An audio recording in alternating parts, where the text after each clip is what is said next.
Já de volta com o terceiro e último bloco do Amazônia Mulher. Hoje a minha entrevistada é professora, doutora em Ciências Sociais e investiga e estuda a Amazônia como um todo.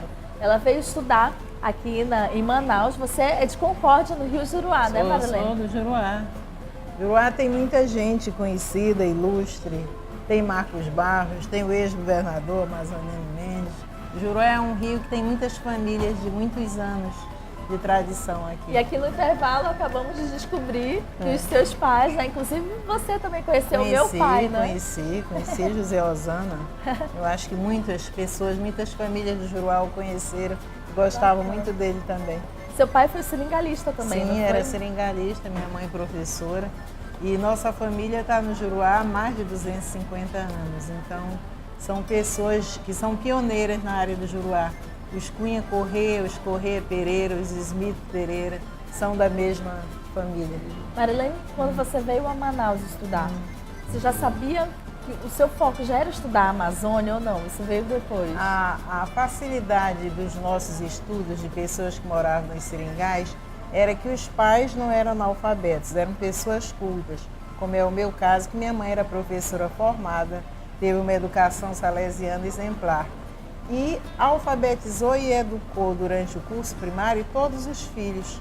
Quando nós viemos para cá, meus irmãos mais velhos foram para o Dom Bosco, minha irmã mais velha foi para a Auxiliadora, mas na época que nós viemos morar em Manaus, nós já íamos para os colégios, fazíamos exame de admissão, íamos estudar em colégios, né, da cidade de Manaus.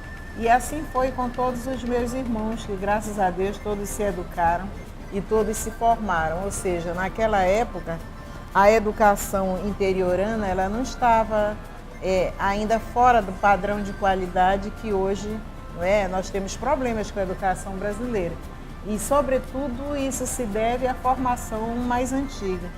Então, depois que eu vim para cá, eu fiz meus estudos no Colégio Brasileiro, os estudos do ginásio, fiz o clássico no Colégio Estadual e a Universidade Federal do Amazonas. Isso é um processo normal até o ensino universitário.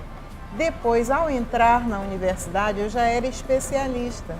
Eu já tinha o foco da pesquisa, né? Logo em seguida, eu fiz mestrado, porque a nossa carreira acadêmica é obrigatória. Hoje não pode ser professor da Universidade Federal, de qualquer uma, sem ser mestre ou doutor. Então, o mestrado, o doutorado e o pós-doc no exterior foi uma consequência de todos os anos em que a gente se dedicou a estudar a Amazônia. Nos meus estudos de mestrado, eu tinha uma interrogação, em entender como é que a Amazônia se colocava na organização da sociedade brasileira. E essa, além de ser uma história muito bonita, porque a Amazônia não era Brasil, ela se torna Brasil e decide pela brasilidade a partir da cabanagem, ela se coloca hoje como um problema, que ela não era, né? Antes ela era moeda de troca para os reinos ibéricos, né? Depois ela se colocou como um problema para o Brasil em relação ao desenvolvimento, mas em relação ao pertencimento. Como é que nós vamos integrar essa grande região ao território brasileiro? Nos estudos de doutorado eu privilegiei mais a socioeconomia, ou seja, de que modo os grandes processos mundiais integram a Amazônia. E a gente chega à conclusão de que a Amazônia passa a ser Brasil mais pelo interesse do mundo do que pelo interesse brasileiro. Ou seja, como se fosse uma forma de reação. A Amazônia é integrada no mundo pela economia internacional da borracha, pela Zona Franca, pela política dos grandes projetos, que foram estratégias que o governo brasileiro desenvolveu como um modo de conciliar as suas distintas partes, ou as partes mais desgarradas como nós.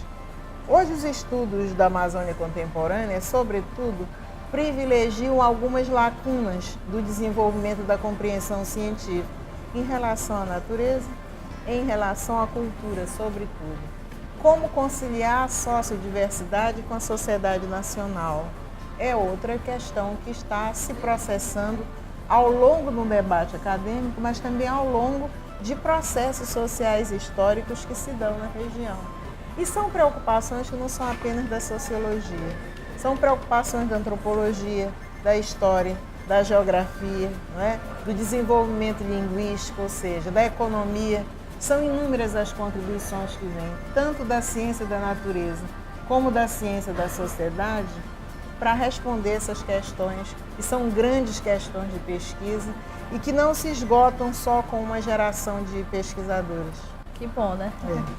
Marilene, você que já é mestre, doutora, PhD, fez o pós-doc no exterior, ocupa a cadeira de número 24 na Academia Amazonense de Letras, que foi de Joaquim Nabuco, né? Verdade, nosso patrono.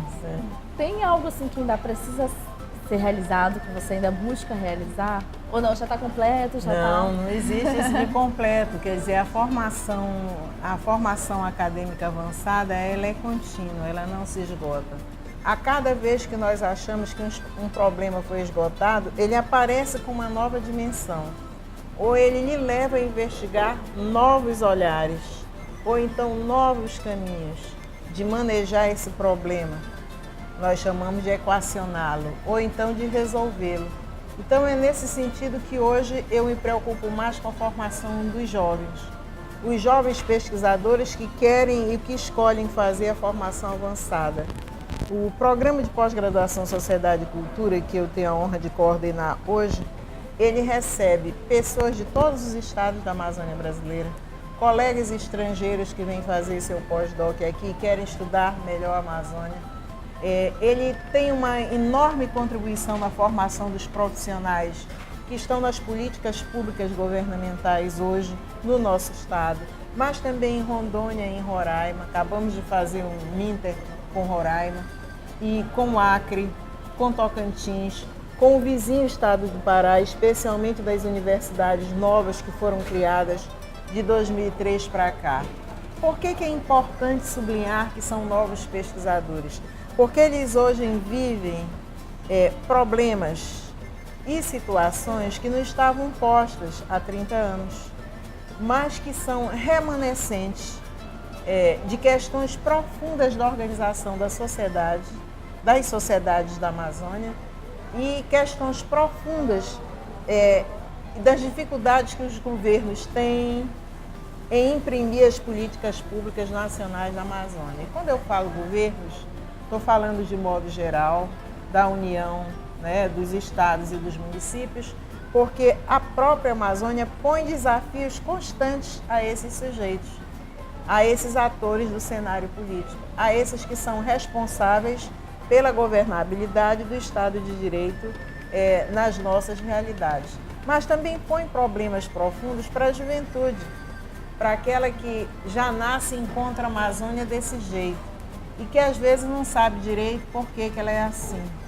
Mas começa a estabelecer a diferença, porque são jovens educados, jovens que já nascem com uma certa condição socioeconômica, que viajam e que estabelecem comparações entre as políticas públicas daqui e de outros estados, entre as formas de urbanização daqui e de outras regiões do Brasil, entre as políticas educacionais daqui e de outras regiões brasileiras. Eles vão estabelecendo comparações e ponderam sobre alguns porquês. Muitas vezes essas perguntas só podem ser respondidas no desenvolvimento científico, na pesquisa avançada. E eu dou maior valor a esse jovem que se interroga pelo passado dessa sociedade e pelo futuro, porque o futuro é deles. O nosso, de certa forma, já se realizou. Sabendo que a ciência é refutável, então esses jovens... Exatamente, eles têm condições de colocar essas teses sob uma nova ótica, de fazer exigências e novas perguntas a essas teses, separar aquelas que eles acham que é mais condizente com a realidade contemporânea, daquelas que eles acham que não tem mais validade científica, heurística e, sobretudo, lógica, e, de certa forma, estabelecer novos padrões de cientificidade. essa é a função do jovem. Mas né? gostei desse do jovem projeto. cientista, pois é. Doutora, muito obrigada pela sua Eu que participação aqui agradeço. na Amazônia Mulher, viu? Muito Adorei obrigada. de conhecer, saber um pouco mais sobre a nossa Amazônia, viu? Foi um prazer lhe entrevistar, viu? Então, e um prazer ser entrevistada por você, que é o futuro. Ah, obrigada.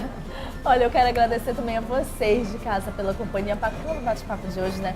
Eu adorei. Sempre que eu posso falar sobre a Amazônia, é um prazer inestimável para mim falar sobre a nossa região, a região mais verde do planeta, que eu tenho orgulho e encho a boca para falar, viu?